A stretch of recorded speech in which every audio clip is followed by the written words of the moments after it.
estudantes do primeiro ano? Tudo certinho com vocês? Vamos ter mais uma aula de história. Lembram dos nossos combinados? Ficar em casa é o lugar mais seguro para você. Lavar sempre as mãos. Lavou as mãos antes de começar a aula? Se não for, corre lá e lava. Ter um lugar adequado, confortável para você fazer todas as atividades. Hoje nós vamos desenhar, escrever, vamos fazer dobraduras, pintar e também vamos aprender muito. Vamos ver quais os materiais que a gente vai precisar para hoje. Um caderno, a folha branca, caso você não tenha o caderno, mas nós vamos precisar de uma folha também para uma atividade, que pode ser folha branca ou colorida. Qualquer uma das duas dá certo. Borracha, lápis de cor, canetinha ou giz de cera, cola e tesoura, certo? Eu vou dar um tempinho aí para vocês pegarem todos esses materiais.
Já pegaram todos os materiais? Então vamos continuar, vamos relembrar o que a gente teve na aula passada, na aula 3, que o nosso tema foi sobre a escola. Nós falamos sobre os espaços da escola, né? Falamos sobre a sala de aula, a horta, o farol, a biblioteca, a sala de informática, o parquinho e outros espaços que tem na escola também. Falamos das pessoas que trabalham na escola, o que elas fazem na escola e que materiais elas precisam para exercer sua profissão, certo? Vimos que todas as pessoas são importantes e é importante conhecer e valorizar todas as pessoas que colaboram e trabalham na escola, afinal elas estão lá para ajudar você. Falamos dos direitos da educação, que você tem direito à escola, um espaço para estudar, material escolar, tem direito de brincar com seus colegas, mas na hora certa, não na hora de fazer lição. Tem direito aos professores, né, e outros profissionais da educação e a alimentação escolar, o lanche ou a refeição, quem está em escola integral. Das responsabilidades, chegar na hora certa, não chegar atrasado para não perder, né, o começo da aula, ter cuidado com os seus materiais, fazer todas as lições diariamente e não esquecer de estudar, certo? Vimos também as semelhanças e permanências das escolas no passado e hoje, das escolas municipais aqui de Curitiba, não foi de todas, foi de poucas, mas a gente viu essas diferenças. E daí vimos as escolas antigamente, que as carteiras eram diferentes, uniformes diferentes, né? E o que mais me chamou a atenção é que tinha a sala de meninos e a sala de meninas. Lembram disso? Vamos lá, para a aula 4. Hoje o nosso tema será os diferentes modos de morar. Então peguem lá o seu caderno ou folha e vamos registrar a data de hoje, aula 4, história e o tema que é diferentes modos de morar. Eu vou dar um tempinho para você fazer isso, certo?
Então, vamos continuar?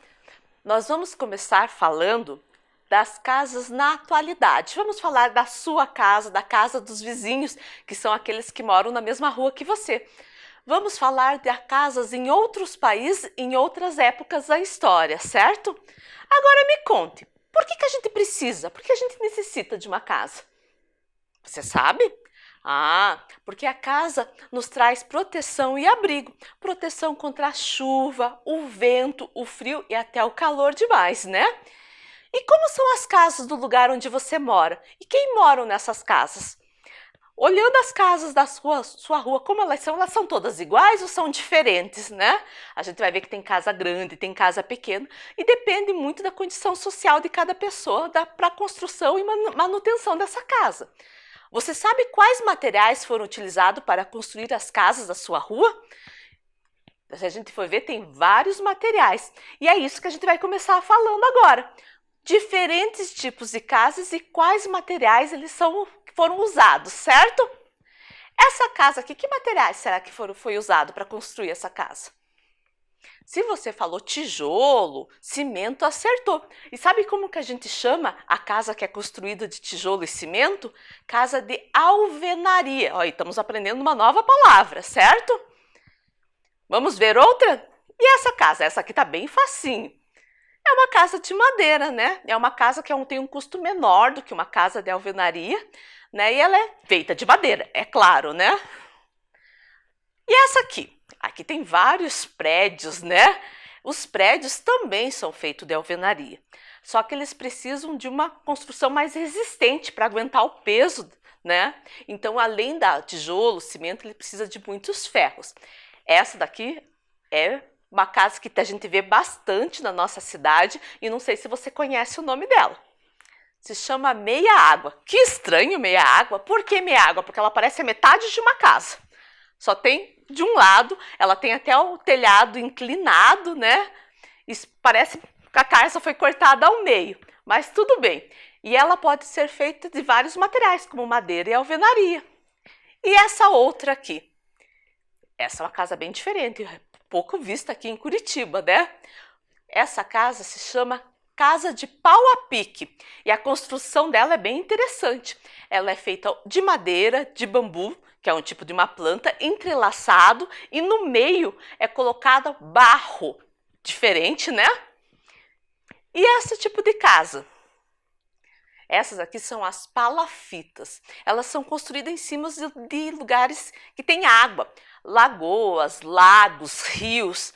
E elas são com estacas de madeiras mais altas, porque quando tem a cheia do rio, não chega a molhar a casa. Aqui no Brasil, a gente encontra algumas regiões, esse tipo de casa, certo? E essa outra, essa aqui a gente não encontra no Brasil, não. Ela é o iglu, que ela é feita de neve, de blocos de neve. E essa outra aqui, alguns vão olhar e vão dizer, mas essa daí é casa de madeira, a professora já mostrou. Mas essa casa é uma casa ecológica. Por que uma casa ecológica? É uma casa que tem energia, ela é aproveitada a energia solar, a luminosidade solar. É uma casa que tem uma proteção térmica, que quando está calor ela é mais fresca, quando está frio ela é mais quentinha por causa dessa proteção. E os materiais têm pouco impacto ambiental, porque se a gente pensar nas outras casas, o que sobra de materiais às vezes é jogado na rua, é jogado em terrenos, né?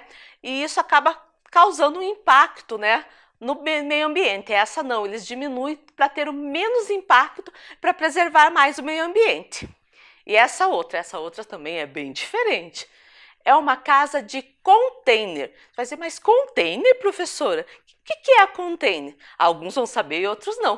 Containers são aqueles transportes de mercadorias que tem principalmente em navio, em algum caminhão, né? E eles usam para fazer casa. E às vezes não usa só um container, mas vários containers. E do que é feito o container? Pode ser de metal ou de madeira. Agora, quero ver se você prestou bastante atenção. Qual o principal material dessa moradia? Essa daqui tá fácil. Quem falou madeira, muito bem. É uma casa de madeira. E essa outra? Quem falou tijolo e cimento, acertou, ou alvenaria. E essa daqui eu não mostrei antes. Essa é feita de diversos materiais, de restos de papelão, resto de madeiras, e muita gente chama essa casa de barracos.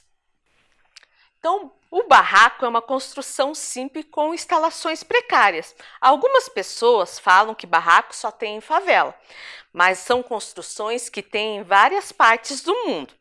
Segundo o IBGE, o Instituto Brasileiro de Geografia e Estatística, favela é um conjunto de casas que ocupam de maneira desordenada um terreno de uma propriedade alheia, pode ser pública ou particular, e que não possui acesso a alguns serviços essenciais. Também chamada de comunidade, é um conjunto de domicílios que formam um bairro popular. Alguns artistas transformaram favelas brasileiras em obras de arte, como esta, a favela Santa Marta, no Rio de Janeiro. Artistas famosos da Holanda colocaram em prática um projeto de intervenção artística em ambientes pouco comuns e pintaram parte da favela, deixando ela muito mais colorida e bonita. Olha que lindo que ficou, certo? Vamos continuar. Qual é o principal material dessa moradia? Lembre que o principal material é o material que utiliza mais na moradia. E essa aqui, essa é fácil, essa eu já dei uma pista aí para vocês. O iglu, que é feito de gelo. E essa outra aqui, essa também eu já falei. É a casa de pau a pique. E o principal material é o barro. E essa outra eu não mostrei ainda. O principal material é palha ou folha de palmeira. Tem gente que chama esse tipo de casa de oca, ou moradia indígena. Mas vocês sabiam que os índios possuem diversos tipos de moradias? Então vamos ver diferentes tipos de moradias e de moradias indígenas. Entre os grupos indígenas há muitas formas de conceber e construir as casas, pois cada grupo tem um jeito diferente de pensar e de se relacionar com o ambiente onde ele vive. A casa faz parte da cultura do povo. As construções variam muito de acordo com o modo de vida, o clima, o tipo de ambiente e os materiais que o grupo dispõe para a construção. Se a gente for ver nessa imagem ali, ó, tem uma que é feita de palha, de folha de bananeira, e a outra parece uma palafita, e as duas são moradias indígenas, certo? Vamos ver como é a casa dos Chavantes. Os Chavantes habitam a zona central do Cerrado brasileiro, mais ou menos ali perto do estado do Mato Grosso. As casas são construídas de madeiras e cobertas de palhas do teto ao chão e ficam próximas uma das outras, formando a metade de um círculo, como se fosse mais ou menos uma ferradura. No centro fica o pátio e todas as entradas da casa estão voltadas para o centro, né, para o pátio da aldeia. Agora vamos conhecer como é a casa dos Yavalapiti. Nossa, que nome estranho, mas é uma tribo brasileira. É uma tribo que fica ali no Parque Indígena do Xingu. Esta é a construção da casa dos Yavalapiti. A aldeia tem a forma de um círculo. No centro fica a construção maior, chamada Casa dos Homens, e lá só eles podem entrar. As diferentes partes da casa são relacionadas às partes do corpo humano ou animal. A parte da frente corresponde ao peito. O fundo da casa é chamado de costas. A porta é a boca. E os pilares são as pernas. Bem interessante, né? E você sabia que em Curitiba tem uma aldeia indígena urbana?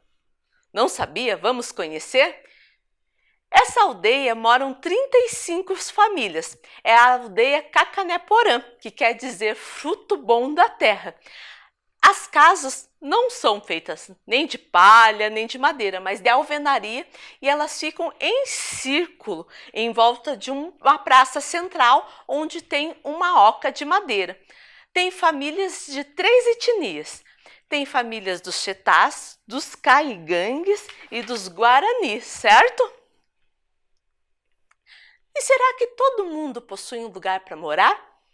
Tem algumas pessoas que não têm um lugar para morar, né? Como os moradores de rua, né? A gente não sabe a condição deles, o porquê que eles estão vivendo assim, mas eles acabam fazendo a rua o lugar onde eles moram, né? E onde eles tiram o sustento deles.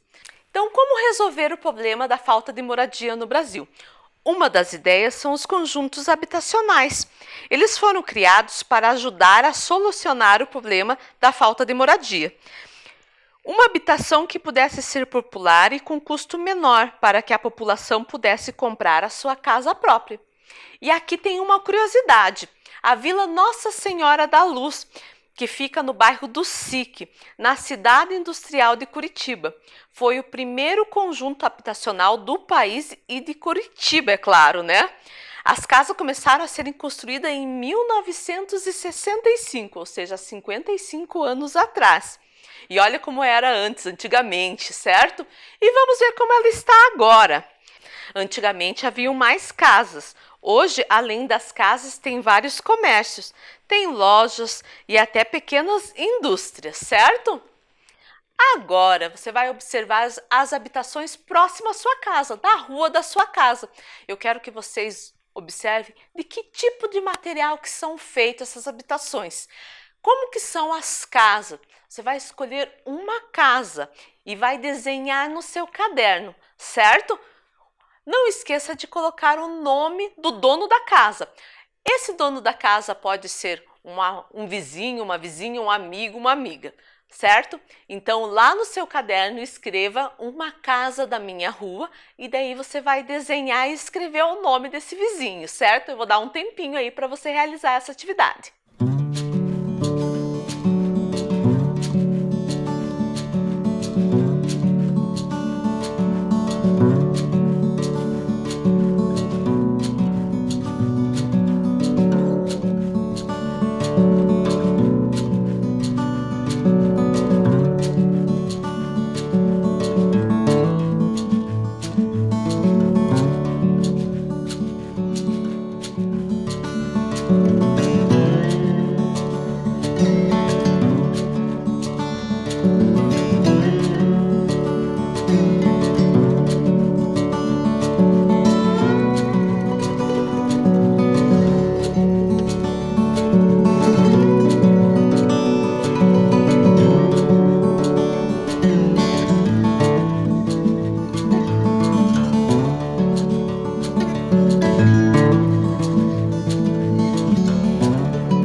E daí já terminaram? Se você não terminou agora, pode terminar depois.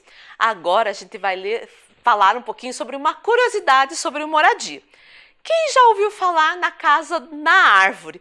Muita gente acha que a casa na árvore é um lugar para as crianças brincarem. Mas eu vou contar para vocês uma coisa. Na tribo Corovai, que vive isolada nas ilhas da Nova Guiné, no sudeste da Papua Guiné, eles vivem em casas da árvore. Elas são construídas a mais de 30 metros de altura. São o único povo que estabeleceu residência em árvores. Eles têm acesso a elas por meio de cipó ou escadas talhadas em seu tronco.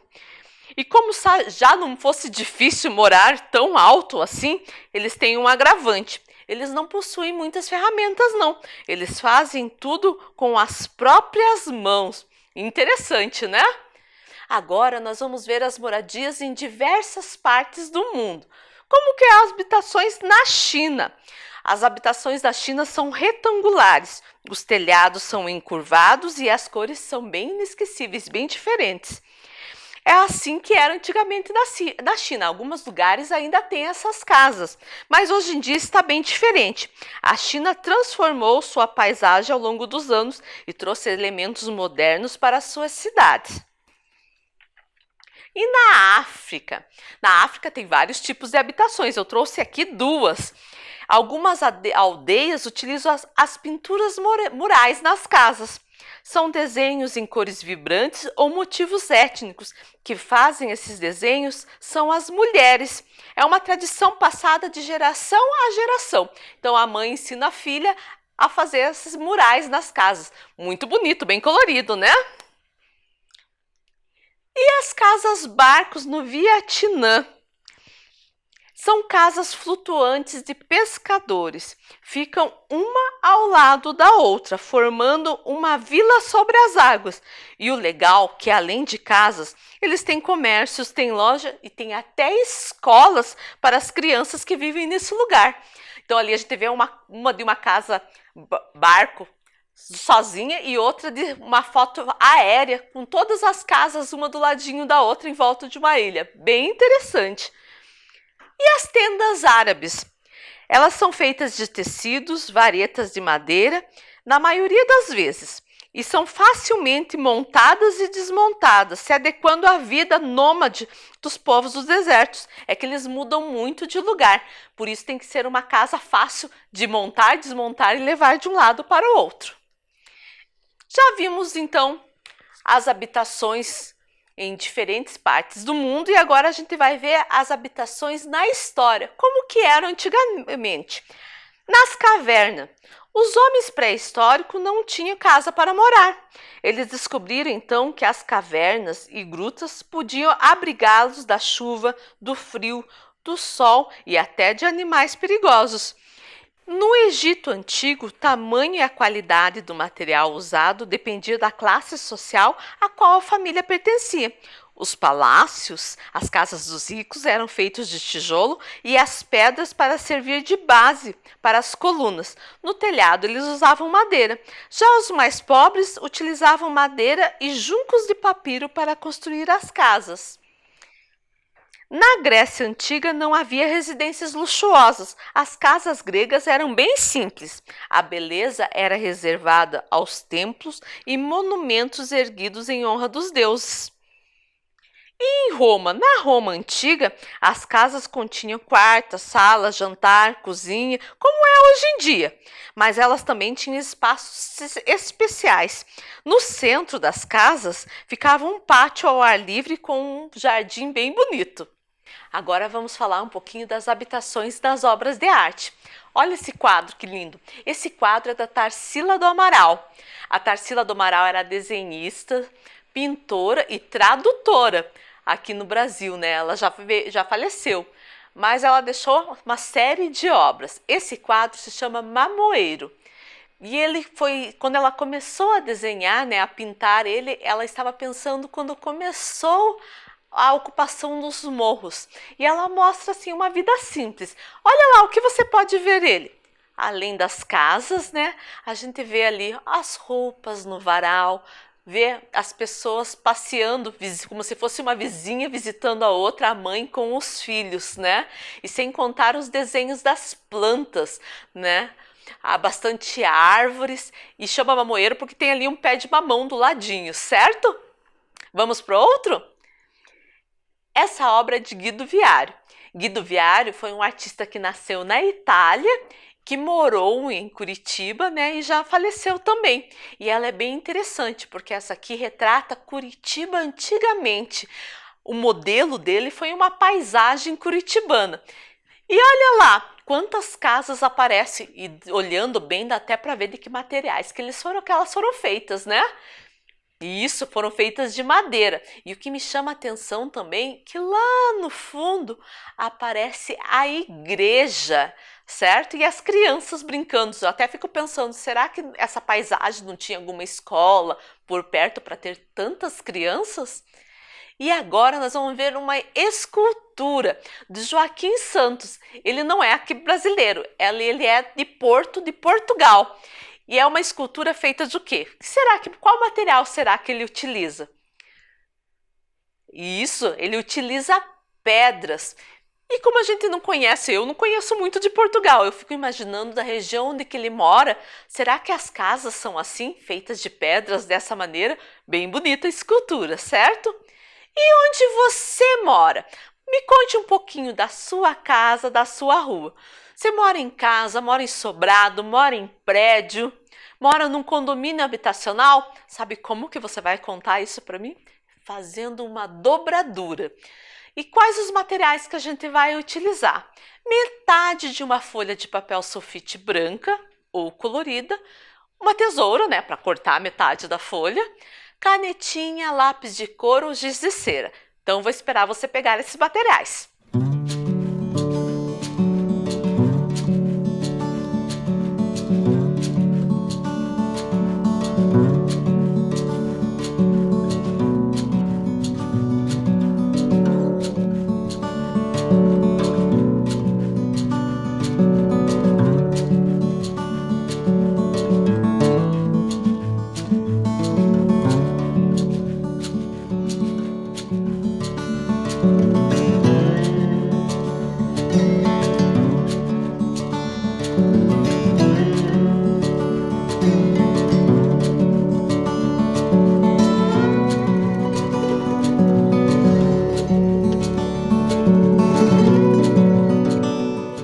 Então vamos lá, já pegaram todos os materiais? Então você pode usar sulfite branco, colorido, você que escolhe aí, ou até mesmo a folha do caderno. Eu vou utilizar esse daqui, que tem 2 lados de cores diferentes, que eu acho que fica melhor a visualização para vocês. Lembra que eu falei que a gente vai usar metade do sulfite? Metade eu já até ensinei para vocês, mas vamos recordar. A folha na vertical, dobra, ponta com ponta, vinca bem, passa bem a unha aqui, ó, para ficar marcado, certo? E em cima dessa marca, eu vou recortar, porque eu só quero a metade, certo? Isto. Guarda outro pedaço para fazer outra dobradura, outra atividade, e nós vamos usar só a metade, certo? Folha de novo na vertical, vou dobrar ao meio.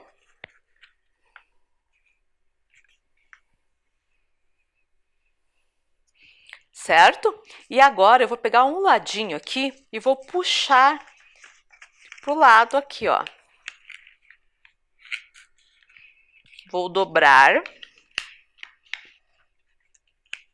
Vai formar um triângulo em cima. E a parte de baixo. E já está pronta a nossa casinha, certo? Agora, o que você vai fazer? Terminou de dobrar? Eu quero que você desenhe na sua casa. Desenhe a janela, a porta. Eu já tenho uma aqui, ó, pronta, certo? E vocês vão ter um tempinho para fazer isso. Vamos lá?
E daí? Já conseguiram fazer a atividade de vocês, a casa de vocês? Olha só, eu já fiz a minha, certo? O que vocês vão fazer agora? Essa casa vocês vão escrever lá no caderno de vocês, Minha Moradia, e colar essa atividade lá no caderno. Lembre que todas essas atividades que vocês estão fazendo são muito importantes. É um registro que você assistiu à aula. E daí quando você voltar para a escola, você vai levar todas essas atividades para a professora ver, certo? Então lembre-se de colar essa atividade, essa dobradura lá no caderno, beleza? Então é isso, gente.